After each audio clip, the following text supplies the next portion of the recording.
Compreendendo a unção, por Kenneth Hagin, capítulo 9, a unção do profeta. Jesus tinha todas as unções em conjunto para ocupar todos os cargos. Paulo, escrevendo a Timóteo, disse a respeito do seu próprio ministério: eu fui designado pregador, apóstolo e mestre, segundo Timóteo 1:11. Sabemos na base de Atos 13 que Paulo também ocupava o cargo de profeta. Sabemos que Paulo ocupava o cargo de profeta porque tinha visões e revelações. O profeta é quem tem visões e revelações, entre outras coisas. Tudo quanto Paulo sabia a respeito do Evangelho, aprendeu daquela maneira.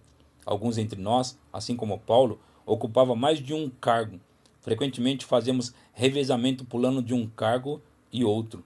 Dou graças a Deus porque tinha a unção para pregar e em seguida a unção para ensinar. Continuava a pregar e a ensinar.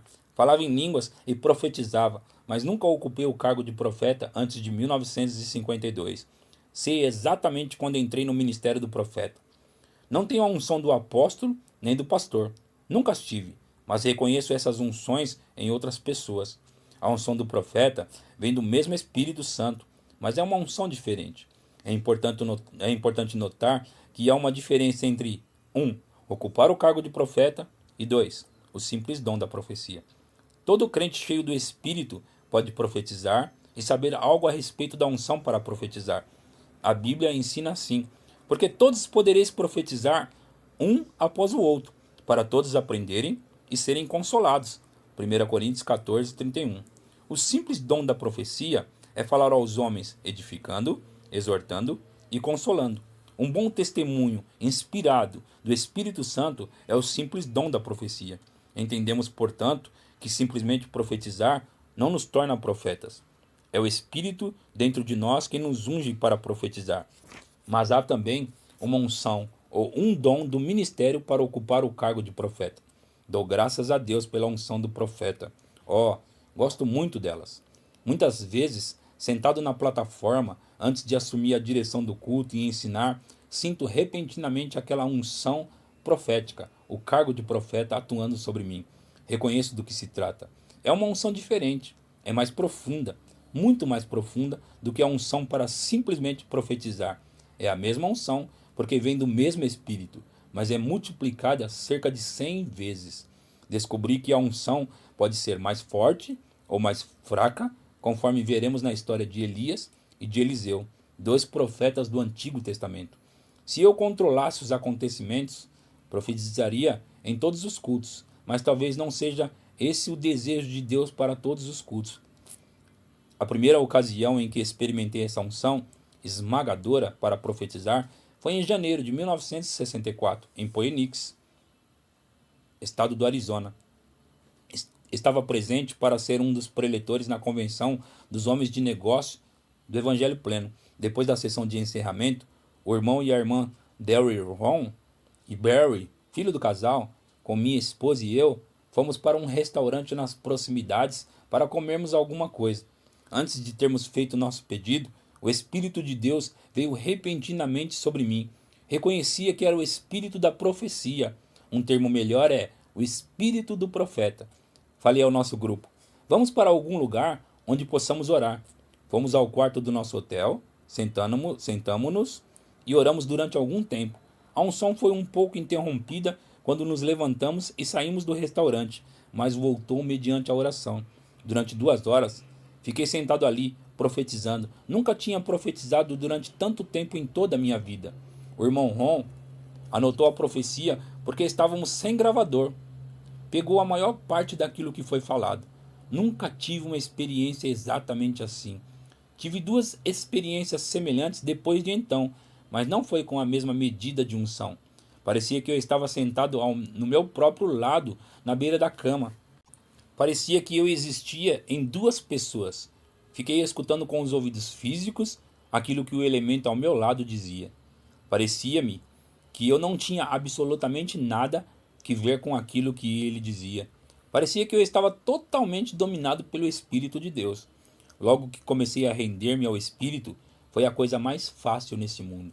Durante 2 horas, o Senhor nos levou ao seio profético pelos anos de 1964, 1966, 67 e 69. 5 anos.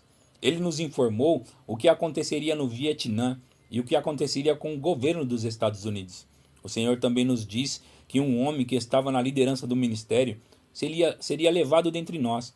Ainda tenho as anotações que o irmão Ron fez da profecia. A profecia diz: Satanás destruirá a sua vida, sua alma será salva e sua obra o seguirá. Antes de chegar a 1966, ele terá partido. Assim aconteceu. Não era o perfeito plano ou propósito de Deus para ele, mas mesmo assim aconteceu. Experimentei uma unção assoberbante semelhante no dia 30 de abril de 1980, enquanto ensinava na escola de oração e cura no campus de Rema, em Tulsa, estado de Oklahoma. Assim me acontece às vezes na pregação, mas mais frequentemente quando estou ensinando. Quero mostrar-lhe algo a respeito do ministério do profeta. Não opero ali o tempo todo, mas Elias e Eliseu também não. De repente, ao ensinar a palavra, tenho o cargo do ensino, de modo que posso operar naquele cargo o tempo todo. Passei para essa área, tive com meus olhos totalmente abertos aquilo que chamo de uma mini visão, bem na minha frente. Como se tivesse acontecido literalmente. Vi uma senhora jovem em pé no corredor entre os bancos da igreja. Vi a mim mesmo apontar o dedo para ela e dizer: Seja curada em nome de Jesus. Vi-a cair para trás. Vi homens em pé nos dois corredores e parei e fiz as ações correspondentes. Frequentemente enceno fisicamente essas mini visões. Falei-lhes: Fiquem no corredor, sejam curados em nome de Jesus. Foi a única vez que cheguei a fazer assim. Não sei se voltarei a fazê-lo um dia ou não, mas vou se o Senhor mandar. Naquela ocasião, na realidade, ele nem mesmo me mandou. Simplesmente vi tudo na mini visão. Os dois homens caíram para trás. Simplesmente encenei aquela mini visão, ou assim pensava. Quando tivermos fé para entrar na dimensão do Espírito e obedecer-lhe, ele nos aceitará como seus obreiros. Se ele nos mostrasse tudo antes de darmos um só passo, não estaríamos andando pela fé, mas só por aquilo que vemos, e isso não lhe agradaria. Sendo assim, nunca saberemos tudo. Mas se tivermos fé para avançar, quando o Espírito atua, ele operará em nós e ministraremos na profundeza do Espírito de uma maneira que nunca conseguimos antes. E a unção de Deus não somente virá e repousará sobre você, como também será manifesta através de você. Lembrava-me daquela primeira parte da mini visão e contava aos outros. Não quero dizer que estava inconsciente daquilo que aconteceu em seguida, mas podemos passar para a dimensão do Espírito ao ponto de termos tanta consciência das coisas espirituais que nem sequer tomamos consciência das coisas naturais. Há, porém, a possibilidade de cairmos em êxtase.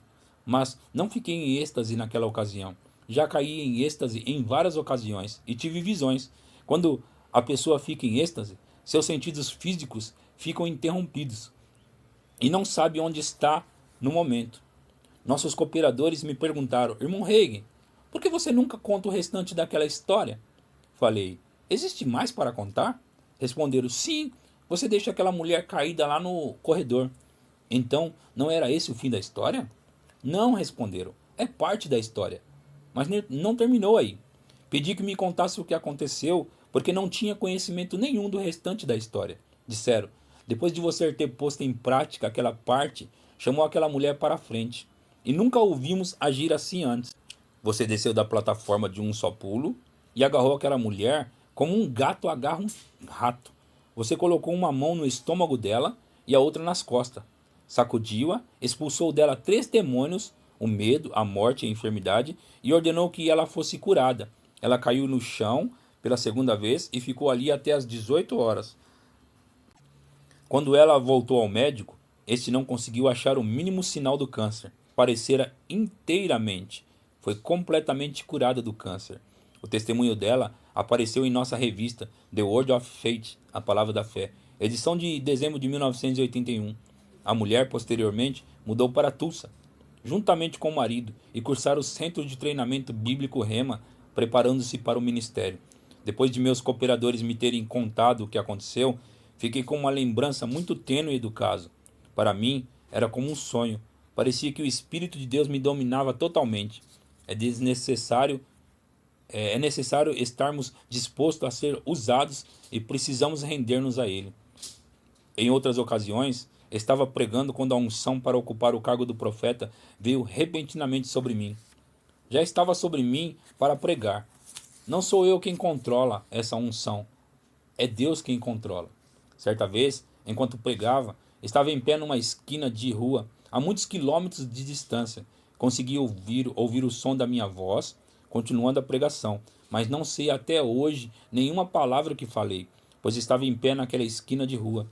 Vi uma mini visão de uma mulher que pertencia à minha congregação descendo a rua. Vi um homem encostar seu carro perto da calçada e tocar a buzina.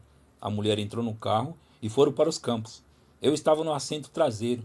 Adulteraram. De repente, tinha consciência de estar atrás do púlpito de novo. Vi aquela mulher sentada na minha frente na congregação. Ora, Deus não me revelou aquele incidente para revelá-lo diante de todos. Na realidade, não comentei absolutamente nada com ninguém. Deus me dera a visão a fim de restaurar a mulher, de trazê-la de volta à comunhão com ele.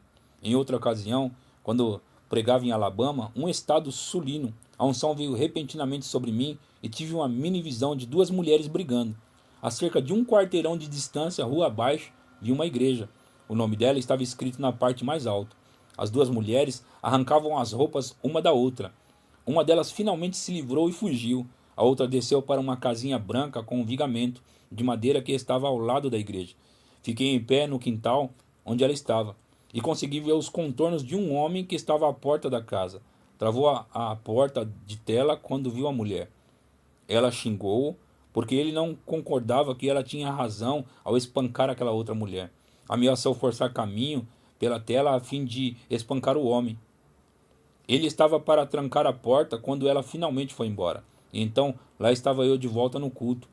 E ele estava em pé na fila de oração. E ela estava em pé na fila de oração querendo ser batizada no Espírito Santo. Falei, você não vai ser batizado no Espírito Santo até você endireitar as coisas. Conversei com ela a respeito daquilo que tinha visto. O pastor daquela igreja do Evangelho Pleno não compreendia aquele tipo de atuação do Espírito. Veja bem, muitas igrejas acreditam nos dons do Espírito na teoria, mas não na prática. Quando contei ao pastor aquilo que tinha visto no Espírito, confessou que era ele o homem que estava na entrada da porta. A briga que vi foi algo que realmente acontecera. Agora vou compartilhar com você outra maneira de o Espírito Santo atuar comigo às vezes, mas não frequentemente. Vejo a mim mesmo descendo até os corredores entre os bancos da igreja, impondo as mãos em algumas das pessoas. À medida que ponho isso em prática e passo entre as pessoas, parece que um imã me atrai a ela. Quando assim acontece, paro e ministro a elas. Graças a Deus pela unção. Leon D. Smith Wigglesworth escreveu: preferiria ter o Espírito Santo sobre mim durante 10 minutos do que possuir o mundo inteiro dentro de uma cerca. Referia-se à unção para ministrar. A unção do profeta, conforme a vontade do Espírito. Quero que você note alguma coisa a respeito da unção do profeta. Às vezes, as pessoas pensam que quem tem determinado cargo, tal como o do profeta, exerce o cargo durante o tempo todo. Essas pessoas se enganam porque deixam de ler aquilo que a Bíblia diz e procuram atuar quando a unção não está presente. Ficam na carne, profetizam e fazem injustiça à obra de Deus. Ou, segundo parece, acho que quem ocupa o cargo de profeta vai distribuindo revelações o tempo todo. Conheço certo homem, Deus o abençoe, que tem a unção de Deus sobre ele, porque coisas sobrenaturais acontecem através de seu ministério. Não há dúvida a respeito disso, mas porque acha que é vocacionado para o cargo do profeta, imagina que precisa estar profetizando o tempo todo. Lembro-me da primeira vez que fiquei conhecendo. Dentro de 30 minutos, ele deve ter me dado 12 mensagens da parte do Senhor e nenhuma delas era certa. Não valia um tostão. Às vezes ocupo o cargo de profeta e algumas pessoas acham que o exerço o tempo todo. Até mesmo sentir na tentativa de entrar em contato comigo.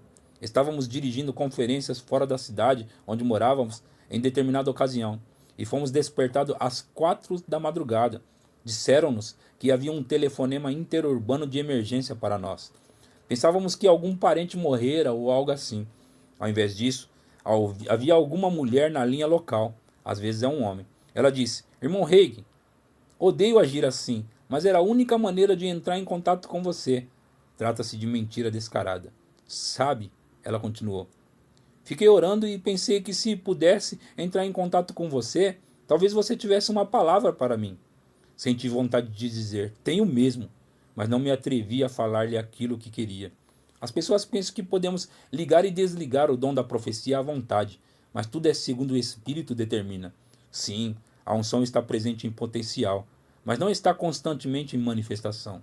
À medida que nos preparamos, estudamos e nos entregamos ao Espírito de Deus, a unção estará presente para funcionarmos naquele cargo, mas não exercemos esse cargo ininterruptamente. Faça uma pausa para pensar nisso. Se você tivesse o cargo de mestre de ensino e você funcionasse naquele cargo o tempo todo, você estaria ensinando durante 24 horas por dia e nunca cessaria até morrer. Ninguém poderia realmente aguentar exercer o cargo de profeta durante 24 horas por dia, mesmo tendo a vocação e a unção em potencial. O corpo humano não pode conter semelhante grau de poder espiritual por um longo período de tempo, conforme veremos no capítulo 14. Jesus se chamou profeta no capítulo 4 do Evangelho segundo Lucas, e ele empregou uma ilustração que seus ouvintes judaicos conheciam bem através da antiga aliança, a história do profeta Eliseu, que foi enviado até a casa da viúva em Sarepta num período de fome. Ali, a operação de milagres foi manifestada através de Eliseu. A botija de azeite continuou tendo azeite, e a panela de farinha continuou tendo farinha. 1 Reis 17, 16. Mas Elias não podia entrar na casa de qualquer outra pessoa em Israel e fazer o mesmo, a não ser que o Senhor assim lhe ordenasse. Em seguida, Jesus relembrou que havia muitos leprosos em Israel nos tempos de Eliseu, Lucas 4, 27. Mas nenhum deles foi curado, embora Eliseu tivesse a reputação de ter um ministério de cura. Sabemos disso pelas palavras da menina israelita serva da família de Naamã, quando ficou sabendo que o chefe da família estava com lepra. Oxalá o meu senhor estivesse diante do profeta que está em Samaria. Ele o restauraria da sua lepra. 2 Reis 5:3. Nenhum leproso em Israel foi curado, mas somente Naamã, da Síria, embora Eliseu ocupasse o cargo de profeta. Lembre-se disto. Nós não controlamos a unção. Devemos aprender a fluir com o Espírito. Devemos aprender a ministrar sobre a unção. Amo aquela unção. Elias foi ungido pelo Espírito Santo para ocupar o cargo de profeta, mas Eliseu recebeu em dobro aquela medida daquela unção, uma dupla porção para ocupar aquele cargo. Percebemos assim que uma pessoa pode ter mais unção do que outras no mesmo cargo. A música aumenta a unção. Precisamos compreender o papel que a música desempenha em afetar o ministério do profeta. O terceiro capítulo de 2 Reis nos oferece uma exemplificação tirada do ministério do profeta Eliseu. Nos tempos do Antigo Testamento, somente os profetas, os sacerdotes e reis eram ungidos pelo Espírito para ocuparem aqueles 3 cargos, respectivamente. De outra forma, as pessoas não tinham a unção do Espírito de Deus, a não ser que Deus as chamasse de modo especial. Por isso, se precisassem inquirir do Senhor no tocante a algum assunto, precisavam inquirir através do profeta. O ministério do profeta é diferente durante a presente dispensação. Um inimigo levanta-se contra a nação de Israel, que naquele período estava dividido entre si. Josafá, rei de Judá, estava conferenciando com 2 outros reis, Jorão, rei de Israel, e o rei de Edom, sendo que esses últimos 2 tinham abandonado a Deus e se desviaram. Josafá perguntou: não há aqui algum profeta do Senhor para que consultemos ao Senhor por ele? Versículo 11. Um dos servos do rei de Israel mencionou Eliseu, e os 3 reis foram ter com ele. 2 Reis 3, o 13 e o 14. Mas Eliseu disse ao rei de Israel: que tenho eu contigo? Vai aos profetas de teu pai e aos profetas de tua mãe. Porém o rei de Israel lhe disse: não, porque o Senhor é quem chamou a estes 3 reis para os entregar nas mãos de Moabe. Disse Eliseu: tão certo como vive o Senhor dos exércitos, em cuja presença estou, se eu não respeitasse a presença de Josafá, rei de Judá, não te daria atenção, nem contemplaria. O profeta Eliseu respeitava a presença de Josafá, porque o próprio Deus tinha grande estima por ele. Deus fará muitas coisas em prol do seu próprio povo. Josafá queria que Eliseu profetizasse a respeito do resultado da batalha iminente. Eliseu mandou trazer um tangedor e sua unção foi aumentada. 2 Reis 3, o 15 e o 16. Ora, pois traze-me um tangedor. Quando o tangedor tocava, veio o poder de Deus sobre Eliseu. Este disse, assim diz o Senhor. Eliseu passou então a transmitir a mensagem de vitória que Deus lhe dera. Veio o poder de Deus sobre Eliseu. Você notou essas palavras? O poder de Deus é o Espírito Santo. Ou poderíamos dizer, o poder de Deus é a unção. Note que Eliseu não podia começar a profetizar em qualquer momento que queria, e por isso disse, trazei-me um tangedor. E o poder do Senhor veio sobre ele quando o tangedor tocava. A música faz parte do ministério de socorros, na lista de 1 Coríntios 12, 28. O ministério da música é um dos maiores socorros que existem. Graças a Deus pelo ministério da música. A Bíblia tem muita coisa a dizer no tocante à música em conexão com a adoração. Sabemos que a música nos ajuda a adorar a Deus. Se tocarmos o tipo certo de música em casa quando estamos orando ou estudando, a Bíblia, quão grande diferença faz. Quando Davi cantava e tocava sua harpa, o espírito maligno que perturbava o rei Saul afastava-se. A música afeta todos os ministérios, tem algo que ver com a unção em todos os cargos. A música pode ajudar todos os ministros e não somente o profeta, porque todos os ministros devem ministrar sob a unção do Espírito Santo. O tipo certo de música e de cânticos até mesmo ajudará o mestre a ensinar melhor. Parece-me, no entanto, que a música tem mais que ver com o cargo do profeta do que com os demais, porque o profeta precisa ser espírito. Já vimos que quando o tangedor tocava, o poder de Deus ou a unção veio sobre o profeta Eliseu, que começou a profetizar. Às vezes, a unção para ocupar o cargo de profeta é tão forte que não preciso de nada. Posso entrar direto. Em outras ocasiões, preciso de alguma ajuda, assim como Eliseu. Às vezes, convoco os cantores e os músicos a cantarem e tocarem. Se, porém, cantarem um cântico errado, estragarão a unção e o culto. A letra e melodia e o ritmo talvez estejam certos, mas o cântico ainda pode estar fora de lugar. Quando assim acontece, o Espírito de Deus se levanta de cima de mim. Vai como se fosse um pássaro que sai voando.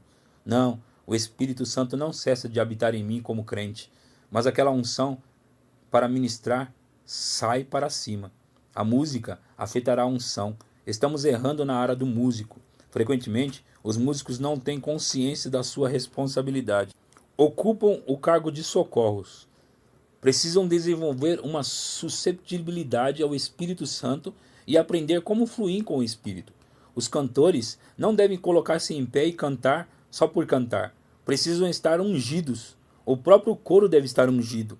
Mas as pessoas não fazem uma pausa para a oração antes de ministrarem através dos cânticos. Entram na igreja no meio da vida cotidiana, rindo e conversando. Por si só, não há nada contra isso, porque precisamos de convívio. Mas realmente, essa maneira de começar o culto é carnal e não espiritual. Antes de os cantores ministrarem, precisam tomar tempo para ficar a sós com Deus ou para orar juntos a fim de obterem a unção. Descobri que quando os músicos realmente fluem com o Espírito, fazem com que venha sobre mim mais fortemente a unção para exercer o cargo de profeta. Sei o que quer dizer a Escritura ao declarar que o tangedor tocou e o poder do Senhor atuou. Em outras ocasiões, quando havia o tipo certo de música, já passei para o cargo de profeta e ministrei durante 3 horas inteiras. A profecia simplesmente fluía de dentro de mim. Não posso ministrar assim todas as vezes, embora sempre ministre com certa medida de unção, pois existem medidas de unções. Em 1958, fiquei sendo conferencista principal numa convenção realizada em Kansas pela denominação do Evangelho Quadrangular. Certa noite, o espírito do profeta atuou sobre mim. Não posso atraí-lo para mim mesmo, mas posso ceder a ele quando ele vem e a música ajuda. Havia uma orquestra ali, composta de pessoas provenientes de várias igrejas. Falei a elas: a unção de profeta está vindo sobre mim, toquem alguma coisa. Começaram a tocar. Preguei a palavra, um cântico escrito por M. Simple McPherson.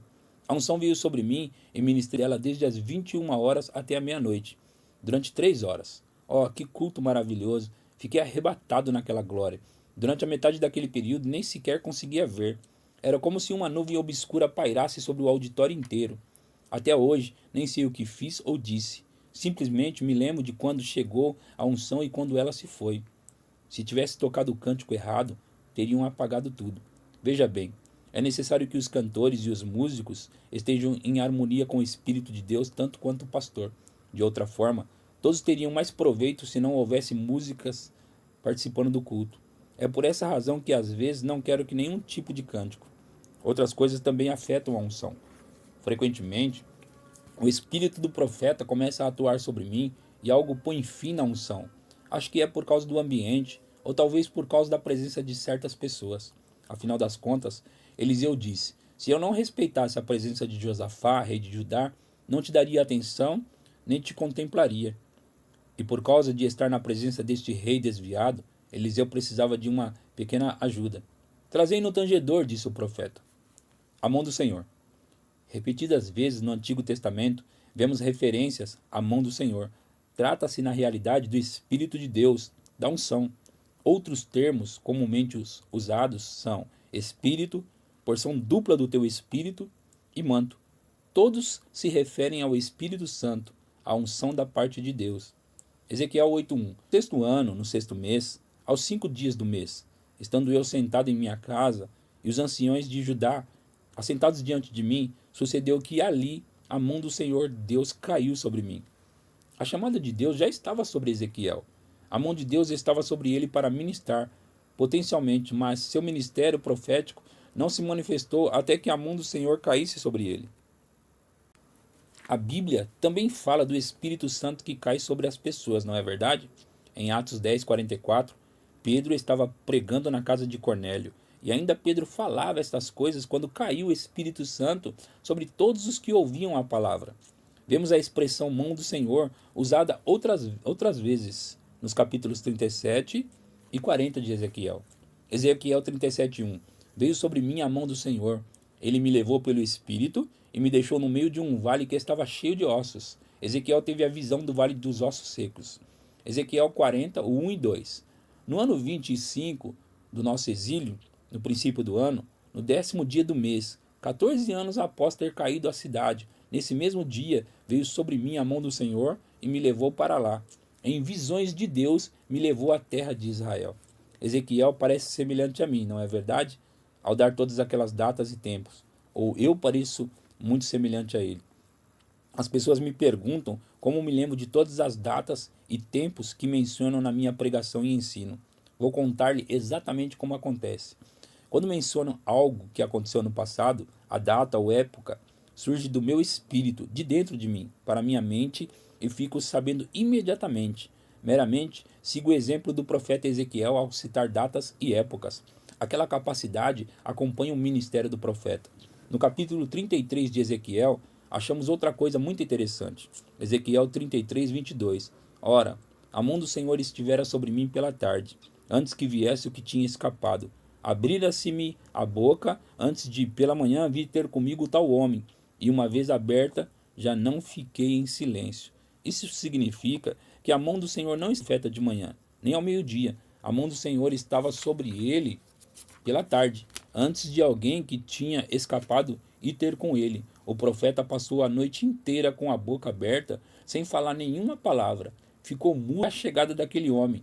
Somente então é que conseguiu falar. Sinais e prodígios. A irmã Mary Woodworth-Etter era uma pregadora pentecostal dos tempos antigos, cujos livros de ali. Ainda tem alguns dos primeiros livros dela. Somente Signs and Wonders, Sinais e Maravilhas, ainda está em circulação. Há muitos anos, a irmã Etter estava pregando numa campanha de reavivamento num pavilhão em St. Louis, estado de Missouri, e a mão do Senhor veio sobre ela. Ela estava com a mão levantada e a boca aberta, ao ponto de dizer alguma coisa quando a mão do Senhor caiu sobre ela. Ficou em pé ali durante 3 dias e 3 noites, sem fazer o mínimo movimento, nem falar uma só palavra. Os jornais de St. Louis relataram que cerca de 20.000 pessoas passaram diante dela em fila para vê-la. Quando a unção do Espírito de Deus se levantou de sobre ela, a mão dela desceu, a boca se movimentou e ela continuou pela segunda metade da frase que estivera pregando havia 3 noites. Todos os sentidos e funções físicas dela tinham ficado suspensos durante 3 dias e 3 noites. Deus usou aquilo como sinal. Você já ficou com curiosidade para saber mais a respeito do versículo de Atos que diz: em cada alma havia temor, e muitos prodígios e sinais eram feitos por intermédio dos apóstolos? Atos 2,43. Já li muitas revistas do povo. Alguns daqueles pastores dos tempos iniciais tiveram experiências semelhantes àquelas de Ezequiel e da irmã Éter. Um deles falou a respeito de ter ficado debaixo do poder com a boca aberta durante um dia inteiro, e outros relataram que ficaram assim durante a noite inteira. Você talvez pergunte: por que Deus faz coisas desse tipo? Por que a mão do Senhor veio sobre Ezequiel e abriu-lhe a boca pela tarde? Não somos nós que determinamos o que Deus deve fazer. É aí que ficamos por fora. Zacarias, pai de João Batista, era sacerdote, mas não acreditava no recado do anjo Gabriel, que disse que Zacarias e a esposa teriam um filho. Ficou sem fala e permaneceu sem fala até o nascimento de João Batista. Lucas 1. Zacarias não ficou mudo por causa de alguma enfermidade ou doença. Foi porque a mão do Senhor estava sobre ele. Outro exemplo é a cegueira de Elimás, o mágico que se opunha a Paulo numa das suas viagens missionárias. Paulo disse: pois agora eis aí está sobre ti a mão do Senhor, e ficarás cego, não vendo o sol por algum tempo. Atos 13:11. Elimás não foi ferido de enfermidade, porque o Espírito de Deus nunca coloca doença em ninguém. Ele não tem doenças para distribuir. Elimás ficou cego porque o poder de Deus viera sobre ele.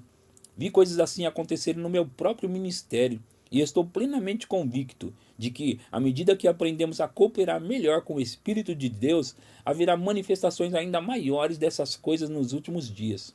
Emudecido pelo Espírito. Às vezes, quando estou pregando, o Espírito de Deus vem sobre mim, domina toda a minha atenção e não consigo falar uma só palavra em inglês. Consigo falar em línguas, mas não consigo falar em inglês. Fiz a tentativa. Consigo pensar em inglês, mas não posso falar uma palavra sequer em inglês. É totalmente impossível. Por vezes, já fiquei assim durante várias horas. Aconteceu assim em grande escala na ocasião do nosso reavivamento no acampamento de 1981. Simplesmente não consegui falar uma palavra sequer em inglês. O período mais prolongado foi na igreja de Fred Price, em Inglewood, estado da Califórnia, no mês seguinte, agosto de 1981. Terminara meu sermão e estava pondo as mãos sobre os enfermos quando de repente aquela unção veio sobre mim e não consegui falar uma só palavra em inglês. Voltei-me para Fred e lhe falei em línguas. Conseguia falar em línguas, mas não em inglês. Vá adiante e impõe as mãos nas pessoas até terminar a fila para a cura divina. Fred me entendeu como se eu lhe falasse em inglês. Respondeu em línguas. E escutei como se ele falasse em inglês, embora todas as demais pessoas o ouvissem falar em línguas. Está bem, coloque o seu dedo nas minhas mãos para eu poder ministrar com a mesma unção e orarei por elas. Fiz conforme ele pediu e ele começou a ministrar e parecia que havia um impacto mais forte de poder do que antes. Fiquei em pé ali observando tudo, mas continuei sem poder falar em línguas. Em inglês. Depois do culto, fomos para a casa de Fred, a fim de termos confraternidade cristã e de jantarmos. Quando eu começava a dizer alguma coisa, falava em línguas. Chegando a hora do jantar, ainda não conseguia falar com Fred e sua esposa. Comecei a perguntar a mim mesmo se voltaria a comunicar-me em inglês. Quando comecei a voltar a falar em inglês, na casa de Fred Price, 1h30 mais tarde, só conseguia falar uma ou duas palavras. Ainda não conseguia formar frases inteiras. Muitas vezes, quando estou pregando ou ensinando e a unção fica mais forte, surge uma pequena manifestação desse fenômeno. Não é questão daquilo que desejo fazer. Não consigo falar em inglês. Consigo pensar em inglês, mas não falo em línguas. Tais coisas surgem do nosso espírito. Quando eu era adolescente, ficara paralítico e confinado à cama. Minha língua ficou paralisada, bem como minha garganta em parte. Somente as pessoas que conviviam muito comigo conseguiam compreender o que dizia. Quando o Espírito Santo paira sobre mim tão poderosamente, a sensação é quase a mesma, só que não é questão de paralisia. Qual é o propósito de ficar sem fala? Ora, qual era o propósito do Espírito Santo ao cair sobre Ezequiel de tarde, Abrir-lhe a boca e deixá-la assim durante a noite inteira até o homem chegar de manhã? A Bíblia não nos conta qual era o propósito. Pessoalmente, acho que tais coisas frequentemente são um sinal e que muitas vezes nos prepara para alguma coisa. Acho que há aspectos da unção que ainda iremos conhecer nos dias futuros, aspectos que ainda não experimentamos. Com isso me refiro ao uso da unção, ao propósito da unção, à utilização da unção, ao ministério debaixo da unção e à transferência ou transmissão da unção. Por um lado, para fazer o bem e trazer bênçãos, e por outro, para castigar aqueles que, assim como Elimas, querem ser um impedimento e estorvo para o evangelho. O ministério do vidente. O profeta às vezes é chamado vidente nas escrituras. Os videntes veem e conhecem as coisas. Antigamente, eu operava mais nesse campo quando estava hospedado nas casas dos crentes no decurso das nossas viagens. Na realidade, até agora nunca fiquei hospedado na casa de ninguém sem Deus me advertir no tocante a qualquer tragédia iminente. Se estivesse para haver alguma morte entre aquela família dentro de 2 anos futuros, ele me contava. Às vezes podemos mudar a situação e às vezes não. Ele simplesmente nos prepara para o acontecimento. Estava pregando na igreja de alguns amigos na Califórnia e na última noite de conferências receberam notícias de que os deixaram aflitos. A neta deles, de 16 anos de idade, que fora visitar seus outros avós no estado de Oregon, embarcou num ônibus em Portland, mas não estava naquele ônibus quando o veículo chegou em Los Angeles. Finalmente a visão conseguiu descobrir a pista dela até a cidade do Reino, no estado de Nevada. Mas ali perderam qualquer noção do seu paradeiro. A avó irrompeu em lágrimas e ficou inconsolável. Ficou convicta de que nunca mais veria a neta. Era de partir o coração. Minha esposa e eu procurávamos consolá-la. Fiquei sentado numa cadeira perto de 1 metro de distância dela. Com os olhos totalmente abertos, vi-me repentinamente na frente da estação rodoviária do Reno. Nunca fui para lá, mas sei exatamente como é, pois a vi claramente. Fiquei em pé atrás de um ônibus. Vi outro ônibus encostar-se ali. O letreiro acima do para-brisa dizia Los Angeles. Vi pessoas desembarcarem, inclusive aquela moça loira. Depois vi os demais passageiros voltarem ao mesmo ônibus, mas a moça embarcou no ônibus na frente daquele em que chegara.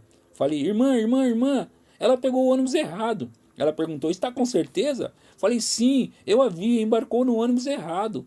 Perguntou de novo, está com certeza? Respondi, arriscaria minha própria vida antes de negar que assim é. Apostaria 25 anos de ministério nessa verdade. Efetivamente, antes de terminar o culto, um representante da aviação telefonou dizendo, localizamos sua neta em Salt Lake City. Ela embarcou no ônibus errado. Estará de volta aqui no terminal às 4 da madrugada. Graças a Deus que o seu espírito sabe. Se eu nunca receber outro galardão, além daquele de ter visto aquela avó sorrir depois de ter chorado, este já será o suficiente.